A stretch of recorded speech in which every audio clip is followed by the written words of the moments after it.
Tapi kita di varian Omicron ini kayaknya cuma batuk pilek, sakit tenggorokan, demam, udah kayak gitu. Kalau misalnya millennials harus banget keluar, ya mau dipercepat, boleh aja, caranya kayak gitu.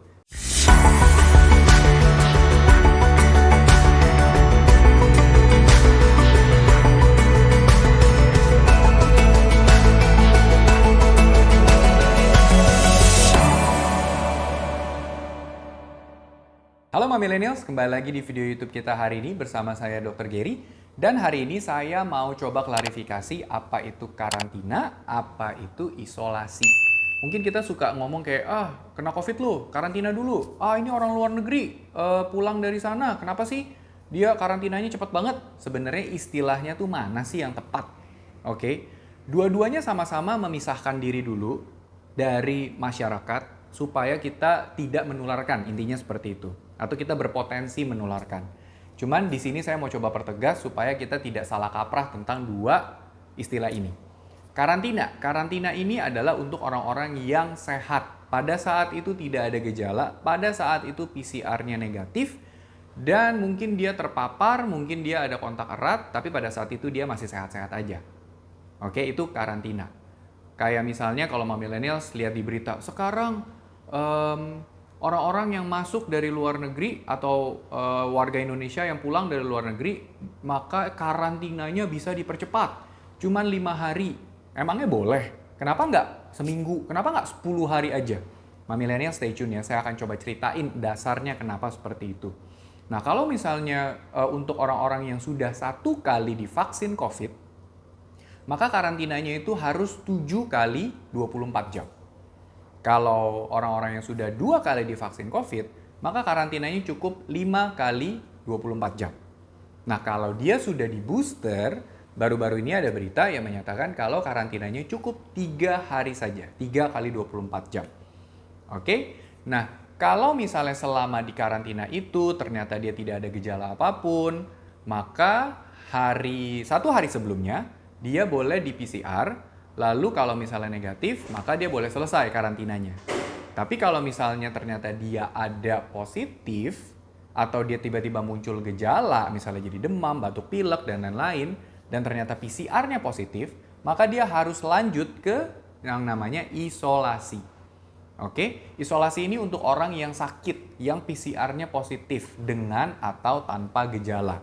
Oke, kalau karantina itu dia untuk mengakhiri masa inkubasi supaya tidak ada potensi dia bisa ternyata jadi positif dan menularkan ke orang.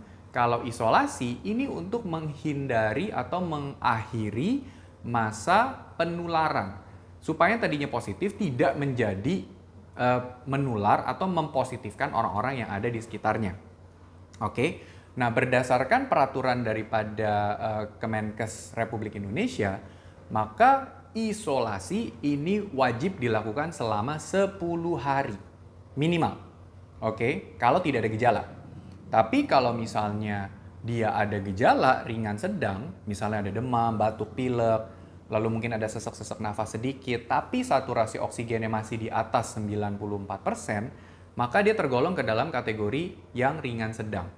Dan orang-orang yang punya gejala ringan sedang ini, mereka harus isolasi selama 10 hari disertai dengan ada 3 hari yang bebas gejala. Contohnya, misalnya kita terpapar COVID di tanggal 1 dan ternyata kita positif tuh.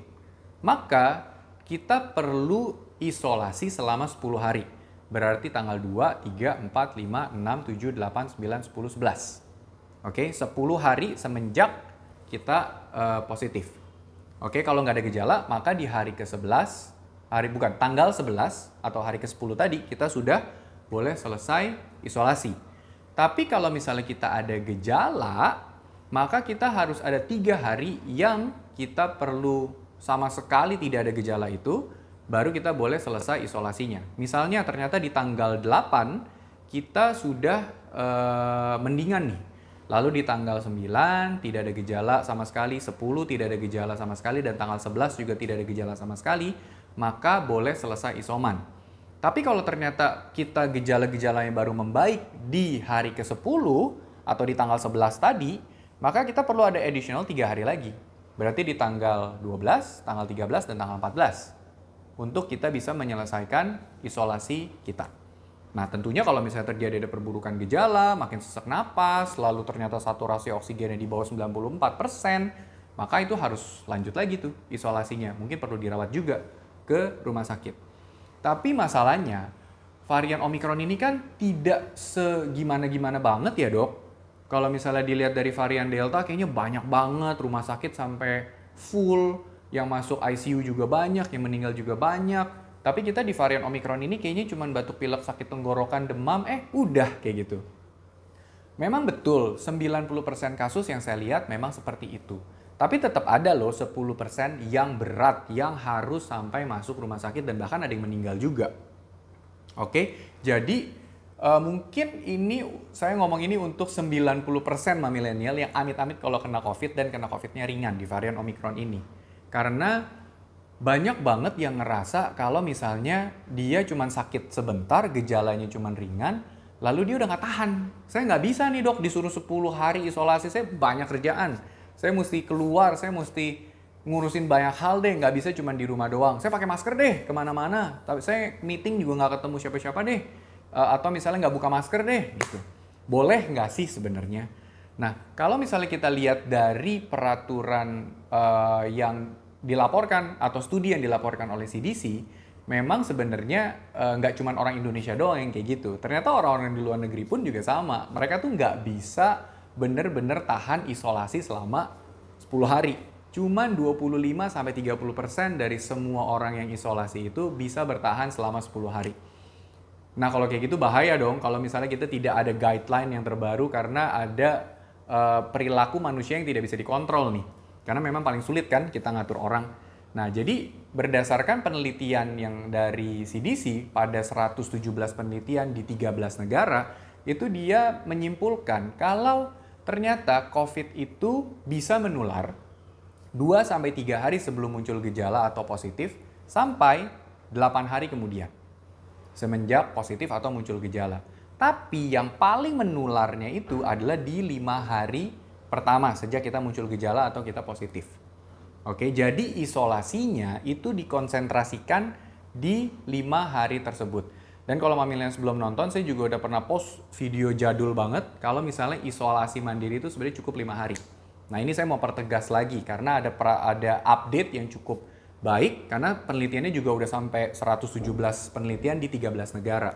Ternyata mereka merekomendasikan kalau tidak ada gejala kalau misalnya dia positif, ternyata dia tidak ada gejala yang signifikan ataupun tanpa gejala sama sekali, sebenarnya isomannya itu 5 hari aja cukup. Tapi kalau misalnya ternyata ada demam atau ada gejala yang lain, maka harus ada tambahan 1 hari di mana dia bebas demam tanpa minum obat panas sama sekali. Oke, kalau sudah 5 hari isoman plus 1 hari yang bebas demam, maka hari-hari selanjutnya hari ke-6 sampai hari ke-10 itu boleh keluar. Selesai isolasinya, tapi wajib pakai masker. Full masker, tidak boleh lepas, tidak boleh ngobrol sama orang tanpa masker, tidak boleh makan sama-sama. Kenapa? Karena berdasarkan penelitian itu, kita masih bisa menularkan pada hari ke-5 sampai hari ke-10 itu chance-nya 31%. Jadi masih ada 1/3 kemungkinannya kita masih bisa menularkan ke orang lain. Oke? Jadi kalau misalnya Mamilenials harus banget keluar, ya mau dipercepat, boleh aja. Caranya kayak gitu. Isolasi selama 5 hari, plus 1 hari bebas demam, dan hari ke-5 sampai hari ke-10 itu tetap full masker. Oke? Secara penelitian setelah hari ke-10 kita sudah tidak menularkan lagi ke orang lain. Alright? Nah, tapi ada beberapa juga kondisi di mana tidak bisa pakai masker selama 5 hari ke depan. Misalnya, contohnya anak balita yang di bawah 2 tahun misalnya. Karena kan dia tidak boleh dia tidak boleh pakai masker. Lalu yang kedua adalah untuk orang-orang yang punya disabilitas, punya kondisi medis tertentu di mana dia tidak boleh pakai masker. Yang ketiga, kalau misalnya dia punya kelemahan sistem imun. Misalnya seperti dia ada HIV/AIDS lalu juga dia ada cancer, ataupun juga sedang minum obat-obatan yang bisa melemahkan daya tahan tubuh. Maka untuk kategori orang-orang tersebut yang tidak bisa menggunakan masker untuk jangka panjang dan tidak disarankan, maka harus tetap isolasi full selama 10 hari. Dan kalau misalnya ternyata ada perburukan, maka isolasinya bisa dilanjutkan, bisa 10 hari sampai 20 hari kemudian. Disesuaikan dengan keparahan penyakitnya dan gejalanya apa saja. Dan mungkin juga perlu sampai dirawat di rumah sakit. Oke? Kalau Mamilens masih punya pertanyaan, silakan komen sebanyak-banyaknya di bawah. Kita akan coba discuss sama-sama. And like video ini, subscribe kalau belum, and share sebanyak-banyaknya. And stay safe!